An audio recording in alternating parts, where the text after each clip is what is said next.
Today, with a team of scientists from the Institute of Zoology, we are heading to the Altyn-Emel National Park. The expedition itinerary is packed. We will examine the southwestern spurs of the Dzhungar Range. The mountains of Sholak, Matai, Degares and Altyn-Emel try to find fresh snow leopard tracks and will help the inspectors of the national park install photo traps. After that, we will participate in the scheduled animal inventory in the Altyn-Emel National Park. Not wasting any time, we hope to make it all in a week. We are now moving towards the main ridge of the Dzhungar Alatau. We've just passed the Tulkuli ridge on our left. We will soon climb the Uzun Bulak ridge. Right of us, you can see the Bulak ridge, where the famous Bulak battle took place.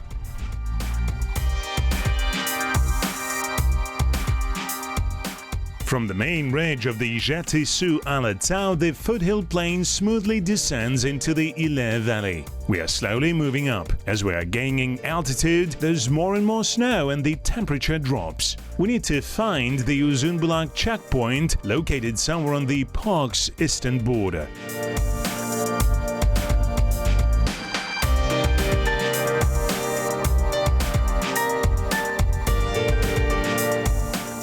Here it is. Inspector Kairat Bayjumayev is greeting us. He will be our guide.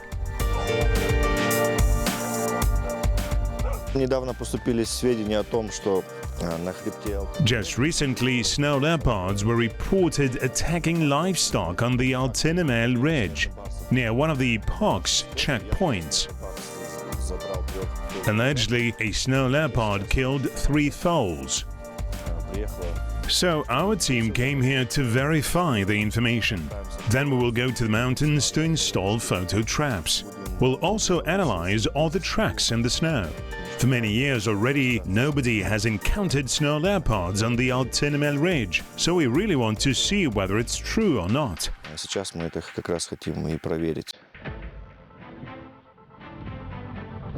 We will have to do a small investigation here. Who killed the foals? A snow leopard?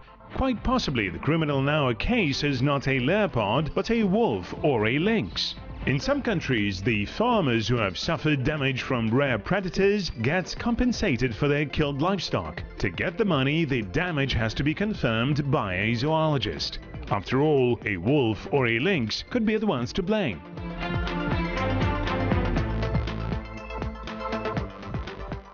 We are leaving our vehicles at the gorge opening and will continue our way on foot. Gradually, the gorge narrows down.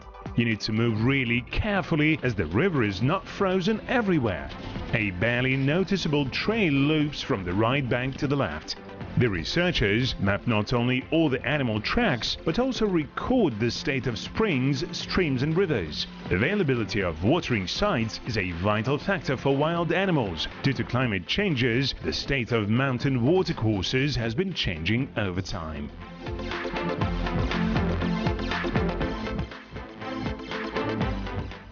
We saw cat tracks here. Now it's the experts' turn to determine whether it was a lynx or a leopard who'd left them. It's a lynx. I give you 9 to 1. What's the difference between lynx and leopard tracks? First of all, it's the actual size of the footprint. It can also be determined by the calcaneal cone. In leopards, they start at 5.5 centimeters. It's a young leopard. Sometimes, if a lynx is large, you can confuse them. Another lynx's distinctive feature is their more elongated toes.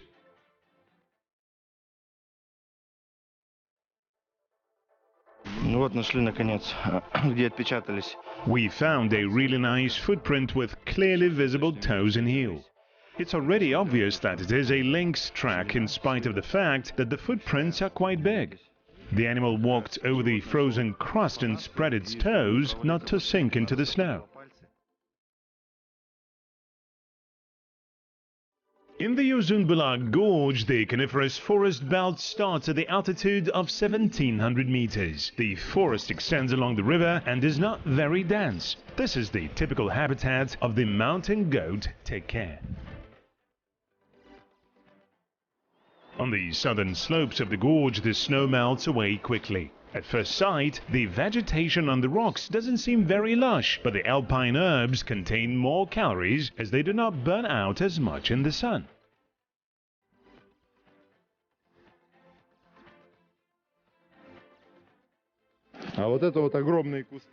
These huge bushes are ephedra. In the Dzhungar Alatau, you as a rule see the horsetail ephedra, which is quite small in size. Here we got some full-fledged shrubs. As the legend has it, the ancient Saka made the kaoma drink out of it. I wish I knew the recipe.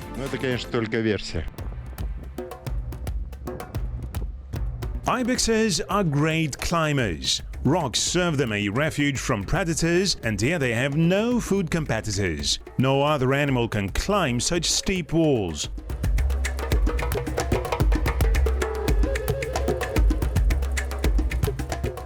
It's not in vain that snow leopards are called ibex shepherds, as mountain goats are their main feed base. To ensure adequate nutrition, one leopard needs 2 to 3 ibexes per month. Moreover, for successful hunting, their number should be quite high. People not knowledgeable about population ecology believe that predators can eat up all ungulates. The fact is, though, that the last leopard will starve to death much earlier than it manages to catch the last alpine ibex.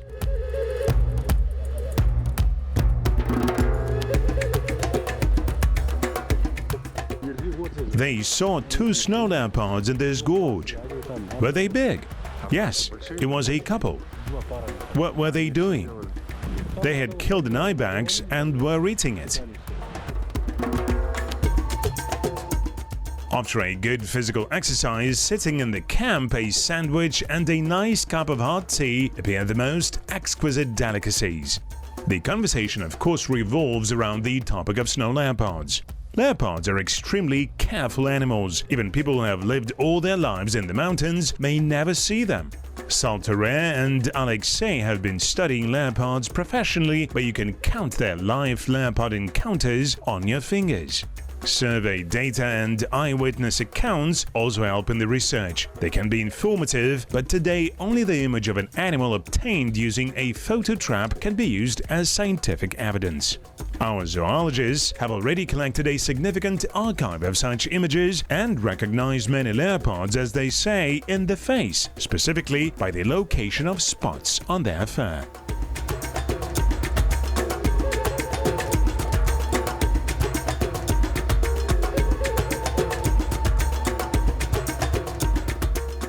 You need experience to properly install a photo trap. Acting as a leopard walking along the path, zoologist Joly is checking whether the photo trap was installed correctly. Based on expert estimates, over 120 snow leopards currently live in Kazakhstan. They are split into 3 isolated groups. The habitat of the Altai-Sayan population is shared by 4 countries: Kazakhstan, Russia, China, and Mongolia. The Tian Shan group includes the snow leopards living in Kazakhstan, Kyrgyzstan, and China. The leopards inhabiting the Dzhungar Alatau, both on the territory of Kazakhstan and China, form a separate group comprising about 55 to 60 animals. Whereas today, they are most often encountered in the upper reaches of the rivers originating in the glaciers of the main Dzhungar Alatau ridge, 50 years ago they were common in the low southwestern spurs of this same ridge.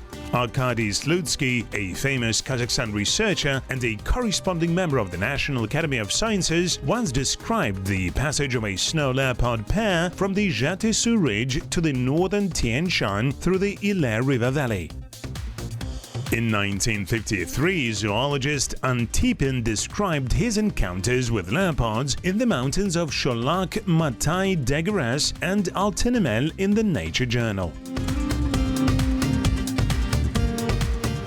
For the past 50 years, none of the researchers have seen a snow leopard here. Therefore, the fact that snow leopards have returned to Altyn-Emel became a real sensation for zoologists. The group's task is to collect as much information as possible to be able to assess the status of the Altyn-Emel leopard population.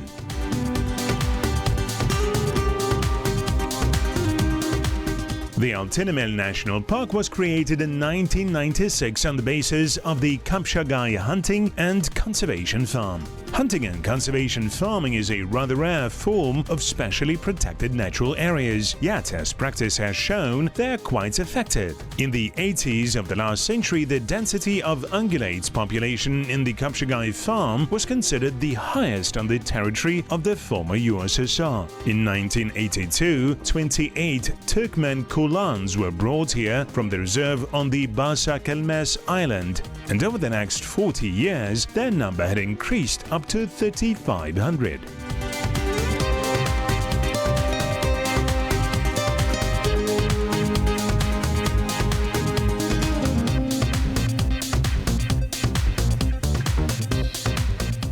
The park's main office, science unit and visit center are located in the village of Başi, placed in the middle of the foothill plain between the İlle River and Altyn-Emel and Kalkan Mountains. The animal counting missions with the participation of the representatives of various specialized organizations are held in the national park every year. To competently manage wild animal resources, you need to know as much as possible about them. Kazakhstan environmental organizations work closely with their colleagues from other countries. The International Union for the Conservation of Nature and Natural Resources, IUCN, and Marvel Wildlife initiated a project to preserve the black-tailed antelopes, jayrans, in the İlle River Valley. To do this, they donated photo traps to the national park. Our zoologists will help the park staff install them. The photo traps supplied by foreign conservationists get transferred to the books of the national park.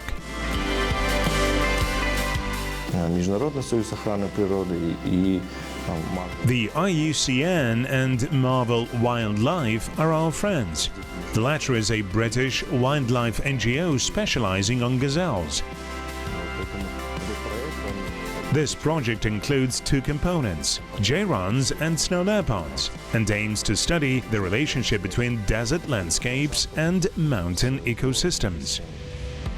Rustam Kabib-Rakhmanov, head of the park's science unit, jointly with the zoologists draws up the research plan. They intend not only to count the animals, but also to clarify the sex and age composition of the animal groups, determine the natural population growth, and based on these studies, plan the resettlement of excess animals.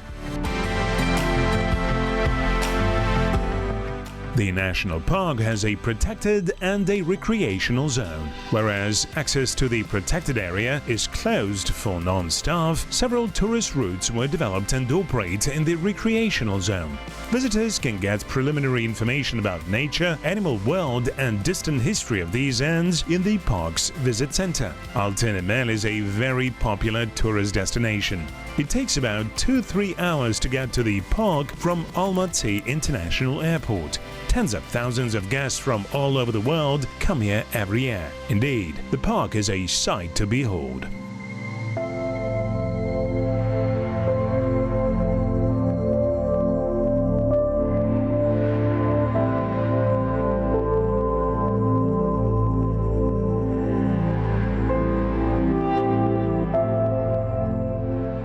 The largest Sarkar burial complex, comprising over 100 barrows of the 4th-9th centuries BC, is located on the plain between the İlle River and the mountains of Sholak, Matay, and Degires.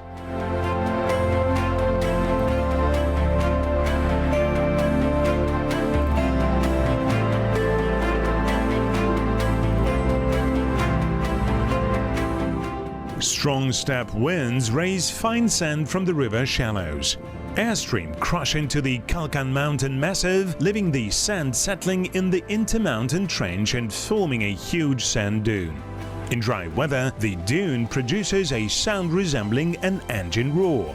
Every third guest of the southern capital wants to take a few pictures at this unique sandy hill. There are multiple legends associated with it. According to one of them, the treasure of Genghis Khan is hidden under the dune. The conqueror really used to pass through these places. It is believed that he once stayed under a huge willow. Shokan Walikhanov, a famous researcher of Central Asia, described this willow in his travel essays 150 years ago.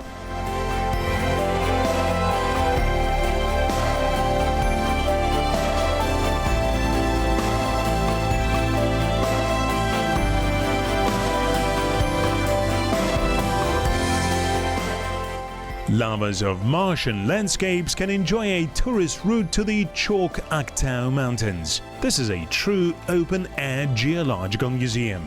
Multicolored clays and limes once formed the bottom of the ancient ocean, but time and tectonic processes had turned them into mountains.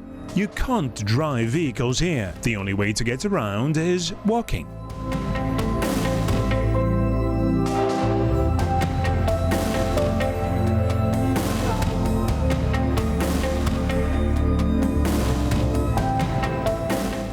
Another route is for those interested in petroglyphs. The largest rock drawing gallery is located in the Tambali area. In one and the same place you can find both Neolithic images and drawings of the Bronze and early Iron eras.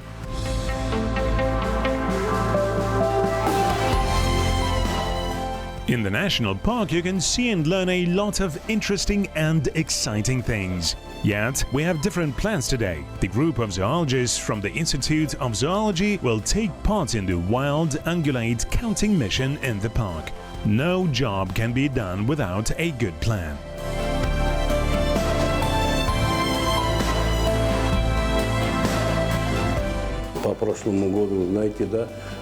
Can you guess the population registered last year? It grows every year. And the Institute of Zoology is well aware of that. The guys from Qazaq Prom and our inspection will all work together today. This is a very important job and I hope we will do it right. 11 counting crews should simultaneously advance along the previously planned routes. All animals encountered will be recorded using special inventory cards and their coordinates will be registered using GPS.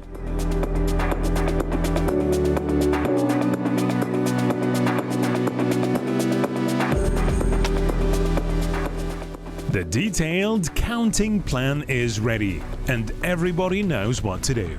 The mission will begin early in the morning and now its participants can enjoy the simple comfort of the guest houses at the checkpoint. It's a two-story checkpoint. The inspector occupies the first floor and the guest rooms are located on the second floor. After several days in a sleeping bag, it's nice to take a hot shower, spend the night in a clean bed and have a nice hot dinner. It is still dark, but the counting groups are already embarking.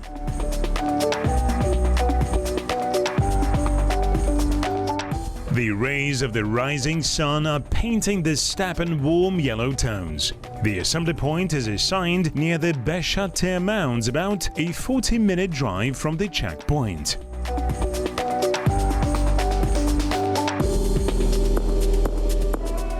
The vehicles line up near the largest mound to go through the last briefing before the mission. The teams will move forward in a line trying to keep the distance between them below 3 kilometers.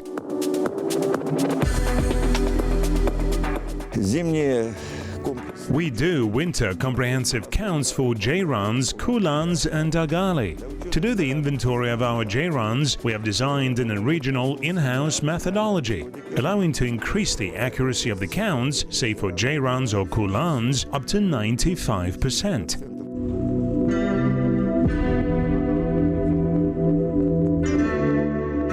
On the left, there stretch the Sholak, Matai, Degres and Altyn-Emel Mountains. And on our right, you can see the ice-covered Kapshagai Reservoir.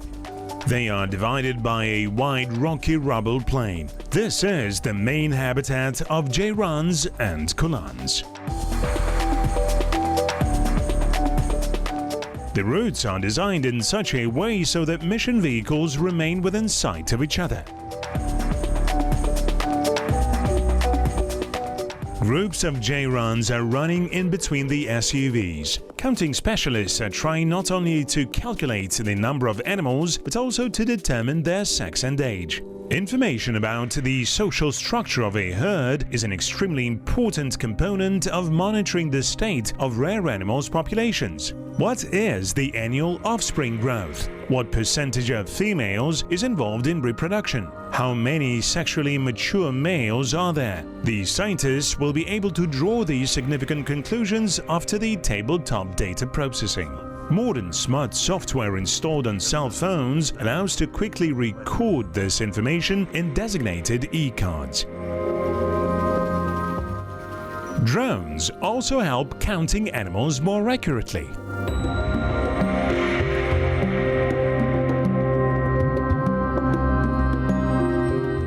Khalik Bayadilov, the National Park's director, coordinates the counting teams. Сегодня очень хороший день для учета. Вот сегодня. Today is very good for counting. In the morning, 11 teams started working. In each vehicle, we have the representatives of different organizations. OCODs are from Territorial Inspection, Institute of Zoology, as well as our own staff. The largest herds have up to 150 jayrans. Mid-sized ones about 20-30. Lone individuals are seen every once in a while as well.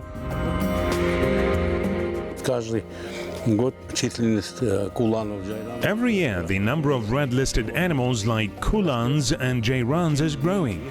Yet there are certain concerns. Last year, for instance, was very dry. There was little precipitation. The Ilia Depression doesn't get a lot of precipitation in the first place, from 150 to 200 millimeters per year. This year it's even less. Hence the scarce pastures that you are seeing around us.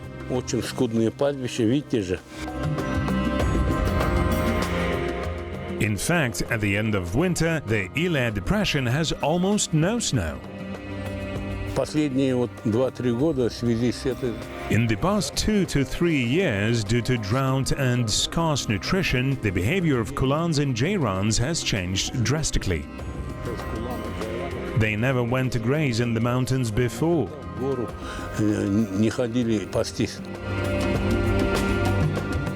The alteration of winters with little and a lot of snow has been noted before.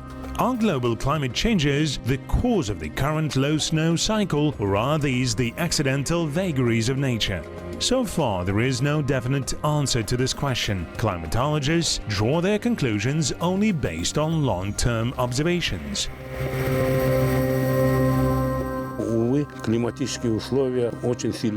Indeed, the climatic conditions have changed a lot. The issue of relocating kulans to other specially protected areas across the country is becoming increasingly relevant. This is why the Ilia Balkhash Reserve and several other new national parks were established. In addition, an eco-corridor was opened towards the Ilia Balkhash Reserve. 150 years ago, kulans were common in the steppes of central and western Kazakhstan, but in the 20th century, their wild population disappeared completely. The experiment to relocate kulans to Altyn-Emel from the island of Basa-Kelmes turned out extremely successful. Scientists from all over the world come here to master the best practices. 3,500 heads is a rather large population considering the limited area of the park. The experts are now designing a program to disperse kulans throughout their complete former habitat.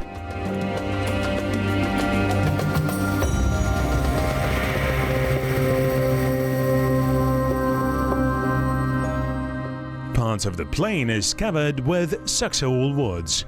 Even sparse subsoil forests can retain snow and thus contribute to moisture accumulation. A large red fox is keeping an eye on the counting group.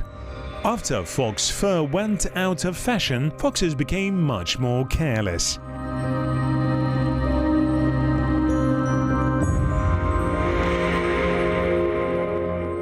The indicators are very good.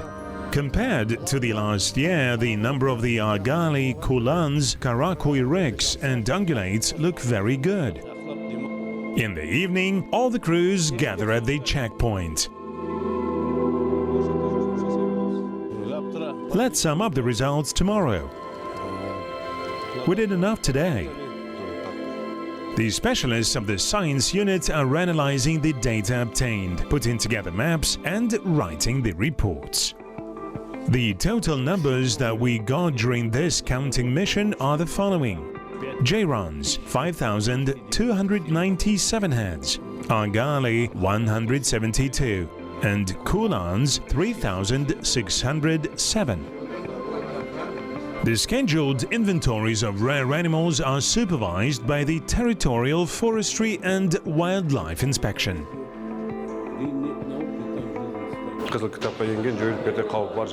The inventory of red-listed animals under the threat of extinction in Altyn-Emel has gone as planned.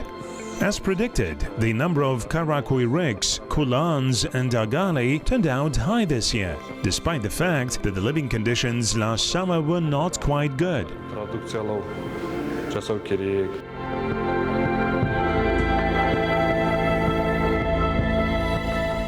When the number of wild animals grows, they spread to neighboring areas, although their migration routes are often cut by natural and artificial barriers like roads and railways, mountains and rivers. The researchers are heading to the Iler River to find out whether jayrans have been crossing the river over ice.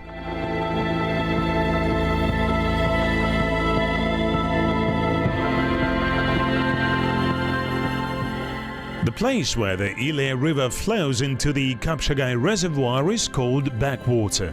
The river carries silt and sand which accumulate in the estuaries, forming islands and sandspits, which gradually overgrow and turn into dry land. Over the past 40 years, land has reclaimed about 30 square kilometers of the reservoir.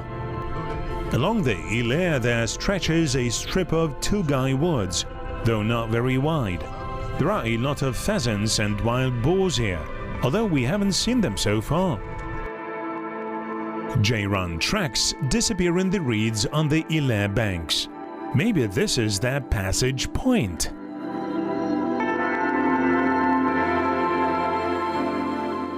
The ice on the Iler is not very strong. Some river sections with strong current haven't frozen at all. You need to walk on such ice carefully. The main channel of the Iler River prior to flowing into the Kapshagai is now covered with ice. It happened for the first time in 5 years that the river froze. We hope to find the path that jayrans are using to cross the river.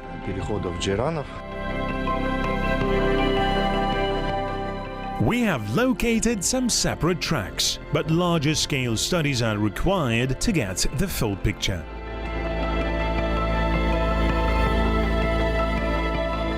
Meanwhile, the expedition moves to its next phase, installing photo traps to catch snow leopard in the Sholak, Matai and Degeres mountains.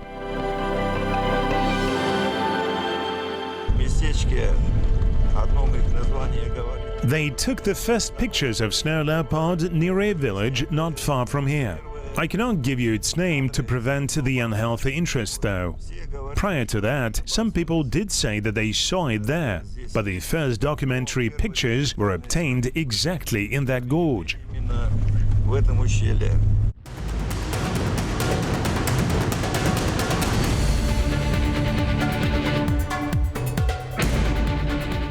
About 1.5 kilometers away, under the very crest of the gorge, we see some moving grey spots. It's the alpine ibex. The fact that we have encountered mountain goats right away is a good sign. Zoologists need to determine their sex and age, but from such a distance it is hard to do it. Saltares Apabayev launches the drone. Sometimes drones come really handy while doing a survey, but they should be used only upon necessity as they scare animals.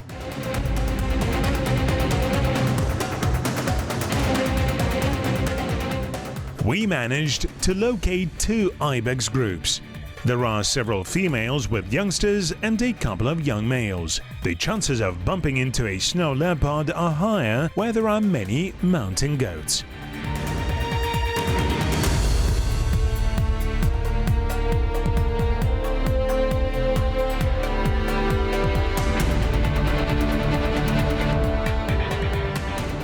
We see some tracks near the road. Who is it? A wolf? Or maybe a lynx? We will go further out and see if something had left some marks elsewhere.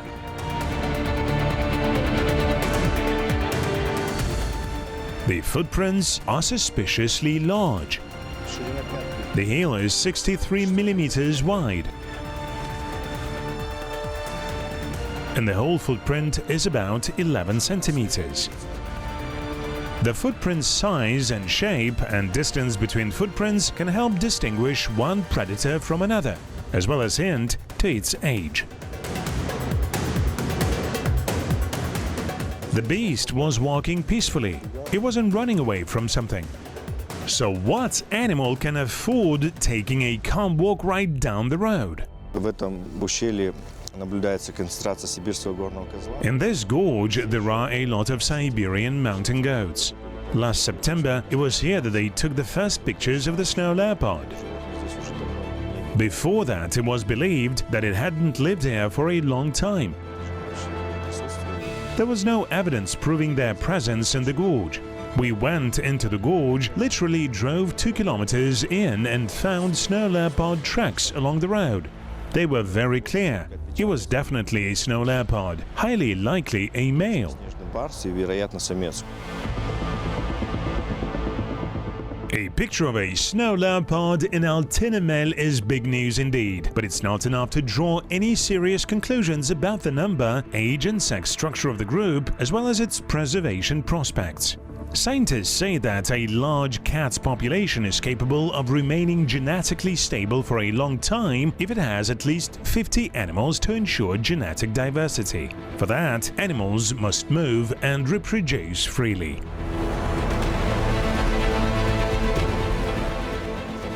Encountering the tracks for the second time suggests that the animal is probably living here permanently. It cannot be some kind of passers-by or migrating animals. Apparently, a stable group has been living here all this time. The camouflaged snow leopard's fur coat allows it to literally blend into the rocky and snowy background. Zoologists and hunters have a term tracking, which basically means following animal tracks for a long time. It can help stumbling upon other tracks or the remains of prey, determining the size and configuration of a predator's hunting grounds. Following snow leopard tracks, though, does require some special mountaineering skills. Leopards sometimes climb where humans can hardly make it.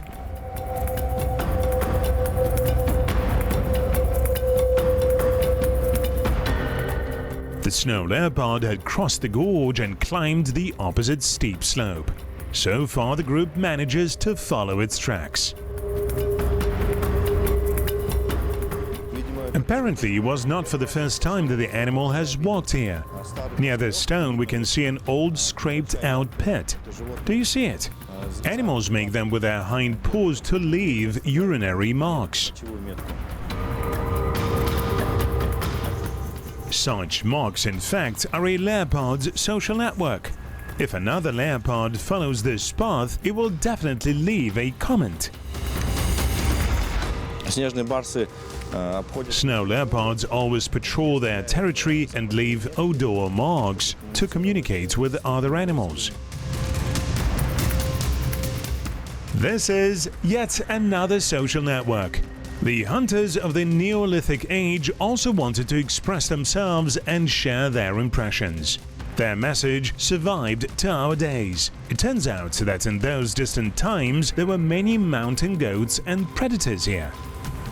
Several images of an ibex and some kind of predator with a long tail.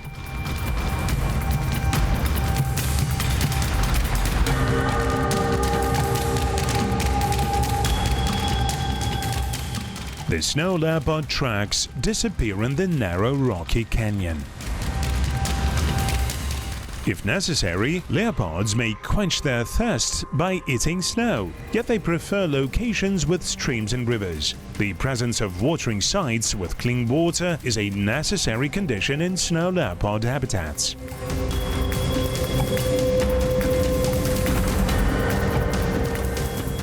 The researchers are following the leopard tracks up into the canyon. In some places we're forcing our way through dense rosehips, meadowsweet and purple willow thickets.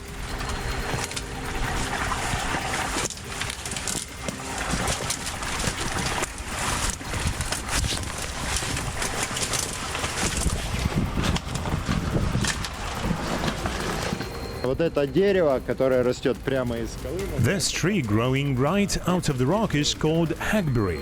In the old days, they used to make wheels for carts and chariots out of it, because its timber is very durable. Now hackberry is red-listed and its logging is prohibited. Hackberry timber is so dense that it sinks in the water. In low mountains where there are no glaciers, wild animals survive thanks to springs. The reduction of their number can have the most negative impact on the populations of different species, as well as disturb the environmental balance that has been evolving for centuries. True, we cannot influence the global climatic trends, but we are quite capable of making every effort possible to preserve trees and shrubs along rivers, streams and springs. The plants, in their turn, will help preserve water.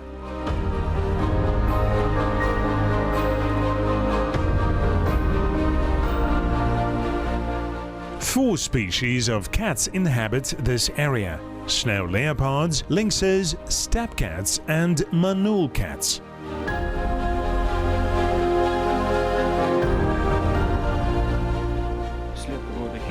This is a predator's track, probably some little cat, maybe a manul. It inhabits these mountains.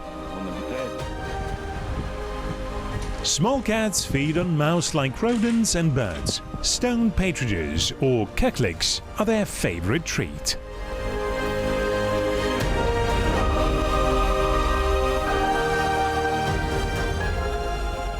Among other things, photo traps help to better understand the environmental linkages among animals.